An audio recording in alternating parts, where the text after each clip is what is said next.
Rhythms of the body go alleviated. The break of these hostile tensions created inside. Yes, memories cast aside. It's time to fade away and start your mind. Longest to get past the point of no return. Rhythms start to collide. Living in the emptiness, the friction of distinction. Vaporize the souls of passers-by. The fruits of your labor to power before your rise. Living in the emptiness of dimension of tension. Pressed out upon the path you walk within your mind. Out of peripheral vision, the coming ground has shifted over passengers. Malevolent confusion held within the hands, needing to find your way back to the dimension.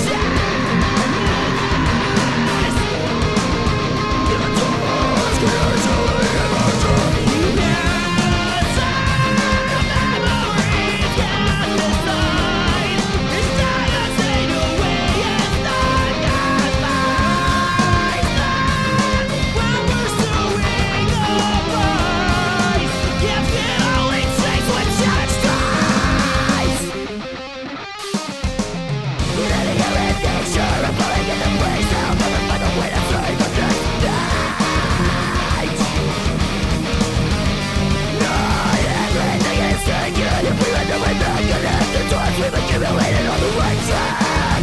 The right track.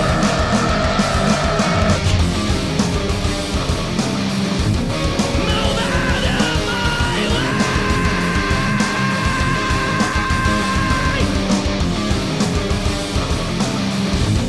Move out of my way. Alright, hey, what's going on, guys? Welcome back to the channel, and welcome for the first time to my new and improved studio, Pariah vs. Gear HQ version 3. It's the third place I've been in since I've started this channel. And for the first time, I have a room totally dedicated to this. Every time up to now, this has been done essentially in my bed, or the same place that I sleep. So I'm super glad to finally be able to do this and make some improvements for you guys. I have a new camera coming tomorrow and all that sort of stuff. So yeah, hopefully we're gonna really get into this thing and make some cool stuff now. But anyway, my focus still remains on the gear and the tones that we can get out of it, but I do just want to kind of increase my production values at least a little bit, you know. But anyway, today I'm super excited to get into starting these mini amp comparisons. As you guys know, a little while back I put out a call to vocalists who were interested in collaborating. I would pay them for their work and everything, and the demo track you just heard was the first fruits of that conversation, of that offer. That was Mr. Alexander Cohen. I'll put a link in his channel in the description somewhere. Thank you for doing that, and I'm very likely to work with Alex again in the future. I'm a great fan of what he did for that, and it's super cool. And just for anyone interested, so I do intend to put out probably 4 songs this year, since people have been asking me for original music pretty much since the start of this. So I'm going to try and do that for you guys. But more on that in the future. Today we're going to talk about these amps. So the Dover Amplification DA20 and the PRS MT15, I'm sure a lot of people are already super familiar with. Just to kind of talk about what these amps, just some specs on the amps. So, excuse me. Both of these are technically 2-channel amps, but the Dover has 2 modes on its first channel. So the Dover has a clean and crunch mode on channel 1, and then a straight up overdrive mode on channel 2. Whereas the MT15 has a clean channel and a overdrive channel. Well, a clean channel and a lead channel. And then the clean channel on the PRS has a boost, so it doesn't really get it to super crunchy territory, but it's more of a push clean type of deal, which is cool. So yeah, I'm going to do a little bit of a clean channel comparison, but of course I'm more so focused on the distorted tones that we can get out of here. But I will say I pretty much think that if you're going for just crystal clean Fender style cleans, the MT15 will probably do a little bit, well, yeah, probably a little bit better at it than the Dover will do. The Dover kind of just wants to stay at a pushed clean at the very least. But both super cool, and you can get super cool things out of them. Yeah, so most of this video is going to be playing and just direct comparisons back and forth. My overall thoughts on comparison of them is that the MT15 kind of defaults to more of a chunkier type of deal, whereas the DA20 is a lot more surgical and precise, which is, of course, as you guys know, something I really like. I've been saying recently I think that the DA20 is my favorite amp that I've ever played through. It really, that's not to say that it's like going to be everybody's favorite amp, but something about it really speaks to me. I think it's something about the way the top end presents itself that I just really like. It reminds me of like what pedals like the Fort and Grind or 33 or the Airs Effects Type Pre, that type of high end, like grindy high end that you can get out of amps with those pedals. That seems to be kind of in the DNA of the DA20 already, and I'm a great fan of that. But yeah, so in terms of the setup that we have going over here, I think I'll do a little video cut so that you can see the craziness that's on the floor. I'm not going to include this in the video, but I don't think there really is any great way for me to make this pretty, which is fine because it doesn't really need to be. It's just there for me to be able to step on the tone bone and switch between these amps. So one thing that I do want you guys to be aware of is that the MT15, I'm not sure if it's just mine, but I'm thinking that it's not just mine. The MT15 has some type of hum going on that you just cannot get rid of with any type of noise gate. Both of these, in the setup that I have right here, both of these amps are gated both in the front and in their effects loop.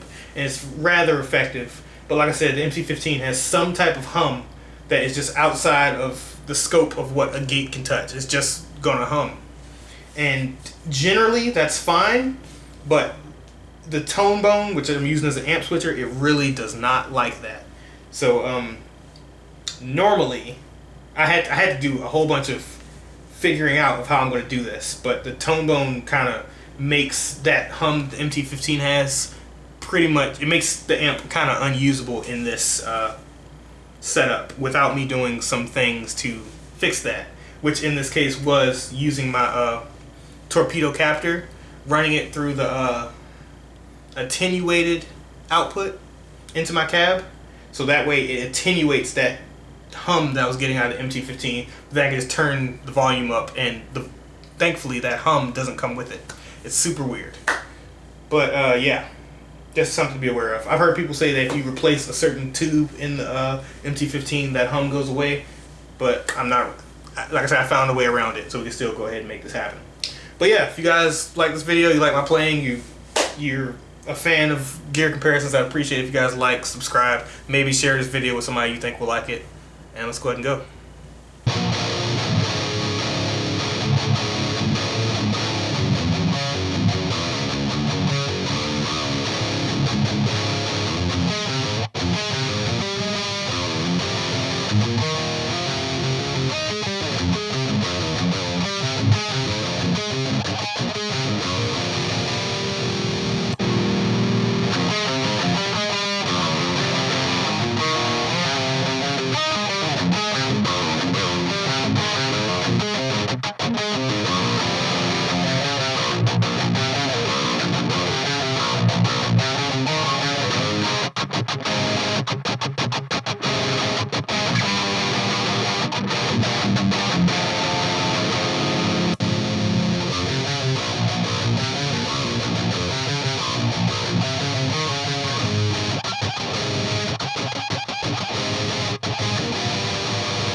Let's switch over to the cleans. I'm gonna turn off the Nebula Advanced Overdrive, and we'll see what the cleans sound like on both these amps.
The MT15 does that Fendery super clean thing better than the Dover does, but the Dover can get clean, fairly clean, and kind of make that sort of thing happen if you needed to. But I definitely wouldn't buy it for its clean channel.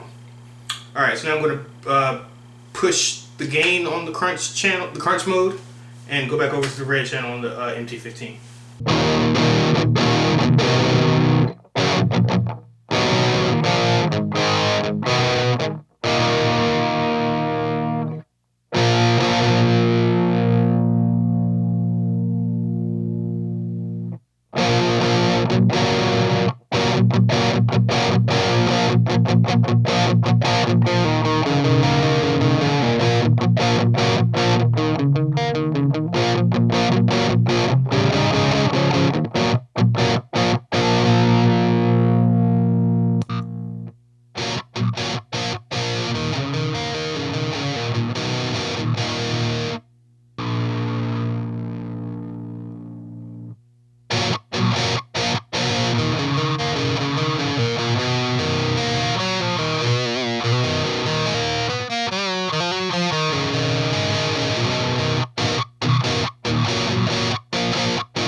I think that'll do it for now. So yeah, final thoughts. I originally thought that, hey, I'll keep the MT15 because it kind of fits a niche that I don't have in my other amps in terms of it just being a thicker, chunkier type of deal. But to my experience, I can get the Dover to sit in that space as well. I just think the MT15 kind of sits there by default. And it sounds great. I think it's a great sounding amp. But that, you probably heard it throughout this video. I'm kind of upset about it as I'm sitting here listening to it. I'm sitting here thinking about it. But that little minor hum that the MT15 has, in this case, I mean, I guess we can probably blame it on the tone bone. It definitely creates some artifacts in the sound that isn't the most pleasant thing.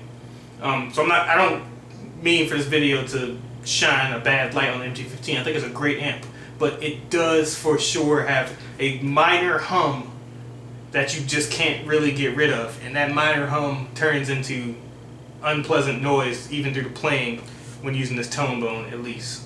I did my very best to try and kind of get around that and counteract it as best as I could. So hopefully it comes out alright, but we'll see. But at the end of the day, yeah, like I said, I think the DA20 is probably my favorite amp that I've ever played through. So obviously, that's the one that I'll be keeping. And you guys should see the MT15 pop up on my Reverb store, which will be down in, the link for that will be down in the description shortly. And you should be able to pick this up at a better price than most of the other MT15s that are on Reverb. But yeah, hope you guys enjoyed this video. If you did, please like, share, subscribe, all that sort of stuff. Y'all take care.